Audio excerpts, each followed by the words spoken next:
નાગપાંચમની વ્રત કથા સ્ત્રીઓ આ વિડિયો જરૂરથી જોજો।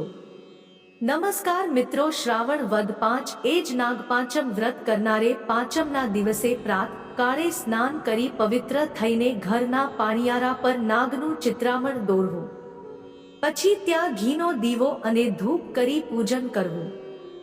નૈવેદ્યમાં બાજરીના લોટની ઠરેલા ધીગોળમાં ચોળલી કુલેર ધરાવવી અને એકટાણામાં આગલા દિવસના પલાળેલા મઠ, મગ, બાજરી લેવા, સાથે કાકડી લઈ શકાય। આ વ્રત કરનારના ઘરમાં નાગદેવ ઉપદ્રવ કરતા નથી। એક ડોશીને 7 દીકરા, સાતેયને પરણાવેલા।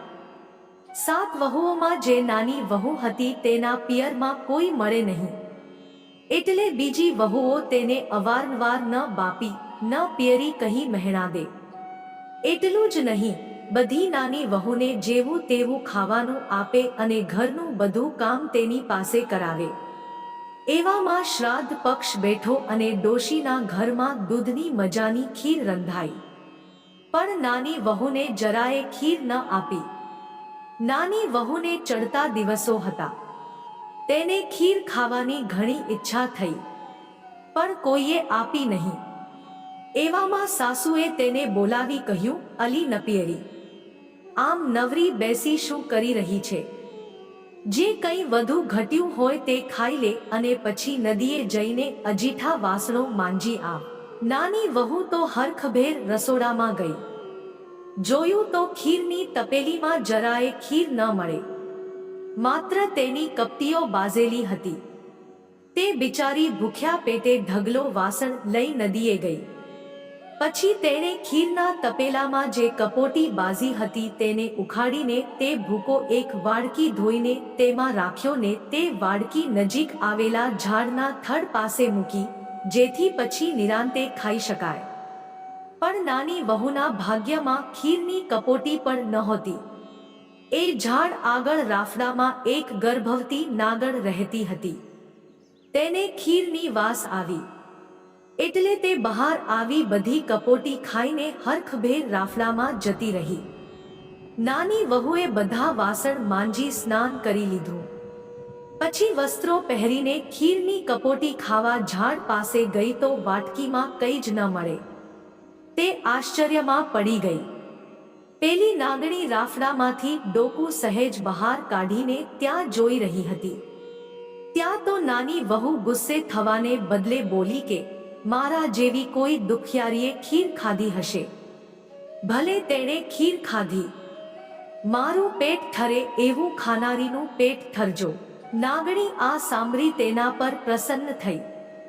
તે તો ધીમે ધીમે બહાર આવી મનુષ્યની વાચામાં બોલી, બહેન, તારા ભાગની કપોટી હું ખાઈ ગઈ છું। નાની વહુએ આંસુ સારતા કહ્યું, હે નાગણીમાં, મને સાસરિયામાં સુખ નથી અને પિયરિયામાં કોઈ છે નહીં। મારે તો દુઃખ રડવાની પણ કોઈ જગ્યા નથી।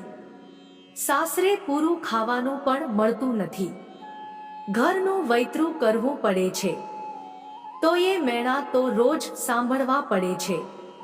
મને પણ તમારી જેમ દહાડા રહ્યા છે, પણ ખોળો ભરાવનાર કોઈ નથી। મારો તે કાંઈ અવતાર છે? નાગણીએ તેના પર દયા લાવી કહ્યું, દીકરી, પિયરમાં કોઈ નથી તો અમે તારા પિયરિયા, અને જો તારે ખોળો ભરવાની પ્રસંગ આવે ત્યારે અહીં મારા રાફડા પાસે કંકોત્રી મૂકજે, પછી હું બધું સંભાળી લઈશ। થોડા દિવસો પછી નાની વહુને ખોળો ભરવાનો દિવસ આવ્યો, ત્યારે તેની જેઠાણીઓ કટાક્ષ કરીને કહેવા લાગી, આ નપિયરીને વળી ખોળાના ઓરતા શા? તો પણ નાની વહુ તો એક કંકોત્રી લઈને હાનિયકની નાગણના રાફડા પાસે મૂકી આવી। નાની વહુનો ખોળો ભરવાનો છે થયો એટલે સાસુજી દાઢમાં બોલ્યા, ઝટપટ ચલે આંધણ મેલો, વહના પિયરિયા આવવાનો છે ને પેટી ભરીને લુગડા ઘરેણા લાવવાના છે। શું ચમત્કાર! થોડી જ વારે નાગણી, નાગદેવતા અને નાગકુમારો મોટી હાબોમાં હીરચીરને ઘરેણા લઈને આવ્યા। તેમને જોઈ નાની વહુના સાસરિયાના બધાએ ડઘાઈ ગયા। હવે તો ચૂલા ઉપર ખરેખર આંધણ મુકાયા તો નાગદેવતા બોલ્યા, અમને દૂધ સિવાય કંઈ ન ખપે. તરત જ દૂધના દેગડા ચૂલા ઉપર ઉકળવા મૂક્યા.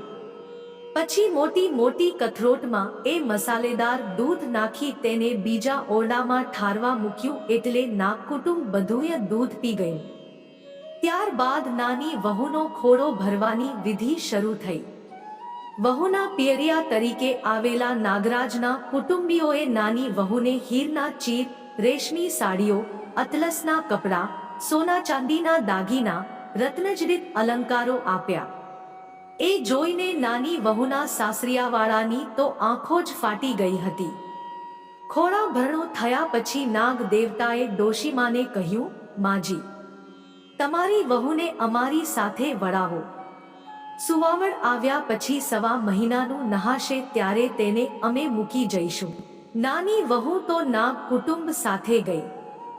જ્યારે તેઓ નદી પાસે આવેલા રાફડા આગળ આવ્યા ત્યારે નાગમાતાએ કહ્યું, દીકરી, ડરીશ નહીં, તું તારે અમારી પાછળ આવ.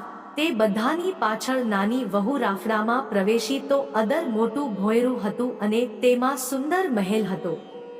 આથી વહુનો બધો ભય ટળી ગયો. મહેલના ચોકમાં એક કલાત્મક હિંડોળા ખાટ હતી. તેના પર નાની વહુને બેસાડી તેની પાસે નાનકડા નાગકુમારોને બેસાડી નાગણીએ કહ્યું, દીકરી, આ નાગકુમારોને તારા ભાઈ સમજી તેમની સાથે રમજે ને આનંદ કરજે. માત્ર એક જ કામ તારે કરવાનું છે. એમ કહી નાગણીએ એક ઘંટડી લાવી તેને આપીને કહ્યું, નાગકુમારો સવારે, બપોરે ને સાંજે દૂધ પીએ છે. એ ત્રણે સમયે તારે ઘંટડી વગાડવાની એટલે ઘંટડીનો અવાજ સાંભળી નાગકુમારો જ્યાં હશે ત્યાંથી તારી પાસે દોડી આવશે. તે બધાને દૂધ પીવડાવવાનું. સમય વીતતા નાની વહુને સુવાવડ આવીને રૂપાળે પુત્ર સાંપડ્યો. એક દિવસ નાની વહુએ ચૂલા ઉપર દૂધનું તપેલું ચઢાવ્યું હતું. ઉકળી ગયું એટલે તેને ટાઢું પાડવા તે બાજુના ખંડમાં ગઈ. દરમિયાન તેનો છોકરો પાપા પગલી માંડતો ઘંટડી પાસે ગયો અને ઘંટડી વગાડવા લાગ્યો. ઘંટડીનો અવાજ સાંભળી દૂધ પીવાનો વખત થયો સમજી નાગકુમારો ત્યાં દોડી આવ્યા અને નાગકુમારોને જોઈ છોકરો ડરી ગયો. એટલે તેના હાથમાંથી ઘંટડી નીચે રહેલા 2 નાગકુમારોની પૂંછડી પર પડી અને ઘંટડીની ધારથી બંનેની પૂંછડીની ધાર કપાઈ ગઈ. બીજા નાગકુમારો દૂધ પીવા ગયા પણ તે ગરમ હતું તેથી તેમના મોઢા બળી ગયા.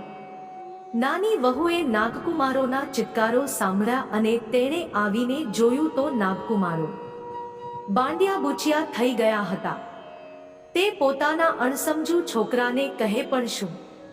તેને પસ્તાવો થયો. પણ નાગકુમારોએ છોકરા ઉપર દાઝ રાખી અને બોલી ઉઠ્યા કે અમે આ છોકરાને કરડીને જ જંપીશું. નાગ માતાને આ વાતની ખબર પડી. તેમણે નાગકુમારોને ઠપકો આપ્યો કે તમે વેરની વાત ભૂલી જાઓ. જોત જોતામાં નાની વહુને સાસરે વળાવવાનો દિવસ આવ્યો. નાગરાણીએ તેને મનપસંદ પહેરામણી આપી, સુવર્ણનો ચૂડો આપ્યો અને વિદાય વેળાએ નાગમાતાએ કણઠું, દીકરી, તને દુઃખ પડે તો તારું પિયર સમજીને અહીં જ આવજે. નાની વહુ બધું લઈને સાસરે ગઈ. સાસુએ તેના છોકરાને લઈને રમાડ્યો અને વહુને ભેટી પડી. પરંતુ નાની વહુની જેઠાણીઓને આ ગમ્યું નહીં. તે નાની વહુ ઉપર ઈર્ષા કરવા લાગી. આ બાજુ પેલા બાંડિયા બુચિયા નાગકુમારો છોકરા પ્રત્યેનું થવા નાની વહુના વેર ભૂલ્યા નહોતા. એટલે તેઓ વેરની વસૂલાત કરવા નાની વહુના ઘરમાં આવી ઘંટી નીચે લપાઈ ગયા. આ વખતે નાની વહુ પાણીનું બેડું કુવેથી ભરી ઘરમાં આવી. પરંતુ તેને ઉંબરામાં જ ઠોકર લાગી. આ વખતે તેને પોતાના બાંડિયા બુચિયા ભાઈ યાદ આવ્યા અને ઠોકર વાગતાની સાથે જ તેનાથી બોલાઈ જવાયું, ખમ્મા મારા બાંડિયા વીરા, ખમ્મા મારા બુચિયા વીરા. આ સાંભળી છુપાયેલા નાગકુમારોનો ક્રોધ શમી ગયો.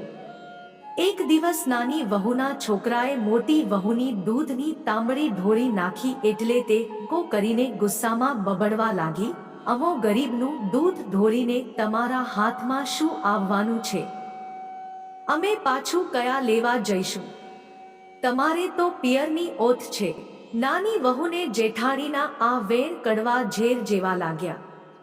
તે તો છોકરાને લઈ નાગમાતા પાસે દોડી ગઈ અને જેઠાણીએ મહેણું માર્યું તે વાત કહી. નાગમાતાએ તેને આશ્વાસન આપી કહ્યું, દીકરી, તું ઘેર જઈને ઘર પાછળની જગ્યામાં વાડો તૈયાર કર. કાલે તારે ત્યાં ગાયો અને ભેંસો આવી જશે. વહુ હરખભેર છોકરાને રમાડતી ઘેર ગઈ અને રાતોરાત ઘર પાછળની જગ્યાને સાફસૂફ કરીને મજાનો વાડો બનાવી દીધો. અને બીજે જ દિવસે તેના બાંડિયા બુચિયા ભાઈઓ 15 ગાયો અને 7 ભેંસો લઈને આવ્યા. નાની વહુએ ઘરમાં બધાને કહ્યું, બધું દૂધ ઘરમાં વાપરવાનું છે. જેને જેટલું લેવું હોય તે ખુશીથી લઈ શકે છે. આ સાંભળી જેઠાણીઓ રાજીની રેડ થઈ ગઈ. સાસુના હર્ષનો પાર રહ્યો નહીં. હવે નાની વહુના માન વધી ગયાને સહુ તેને પૂછીને કામ કરવા લાગ્યા. જય નાગદેવતા! તમે જેવા નાની વહુને ફળ્યા તેવા તમારું નાગપાંચમનું વ્રત કરનારને, આ કથા વાર્તા વાંચનાર સાંભળનારને ફળોને તેનું રક્ષણ કરજો. મિત્રો, વિડીયો પસંદ આવ્યું હોય તો કોમેન્ટમાં જય ભોલેનાથ, જય નાગદેવતા જરૂરથી લખજો અને વિડીયોને એક લાઈક અને ચેનલને સબસ્ક્રાઇબ જરૂરથી કરી લેજો. ભગવાન ભોલેનાથ તમારું ભલું કરશે. ધન્યવાદ.